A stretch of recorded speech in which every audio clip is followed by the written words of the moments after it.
ठाण्यामध्ये गुन्हा register number 206/26 काल रोजी दाखल झालेला आहे। यामध्ये आहे ते श्री सद्गुरू बाळूमामा देवस्थान समिती आदमापूर या देवस्थानामध्ये गैरव्यवहार झाला, भ्रष्टाचार झालाय, अनियमितता झाली। याच्या चौकशी अंती निरीक्षक धर्मादाय आयुक्त महाराष्ट्र राज्य मुंबई त्यांनी फिर्याद दिलेली आहे आपल्याकडे। राजेंद्र गडकरी म्हणून आहेत निरीक्षक, त्यांनी फिर्याद दिली आहे। टोटल फिर्याद आहे जवळजवळ 60,75,28,060 रुपयाची आहे।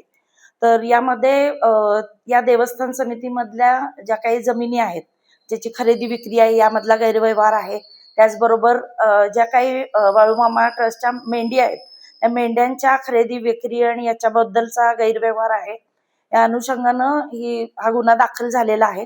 यामध्ये सध्या तरी 2 आरोपी आहेत। मुख्य आरोपी त्या कार्याध्यक्ष आहेत रागिनी खडके आणि दुसरे आहेत तिथले सचिव आहेत कोणेकरी म्हणून आहेत। तर यांच्या विरुद्ध आणि इतर यामध्ये गुन्ह्यात निष्पन्न होतील पुढील आरोपी आहेत ते। हा गुन्हा दाखल झालाय। तपास आमच्याकडं आर्थिक गुन्हे शाखेकडे वर्ग केलाय आणि सध्या तपास सुरू आहे। हा 2020 ते 2026 ह्या कालावधीतला हा सगळाच गैरव्यवहार आहे। हा जमिनींचाही गैरव्यवहार त्यातला आहे, मेंढी पालन आणि खरेदी विक्री याबाबतचा पण आहे। तर या अनुषंगाने आता तपास अंती पुढच्या आपल्याला आणि काय वाढ होईल किंवा कमी होईल याबद्दल निष्कर्ष निघेल।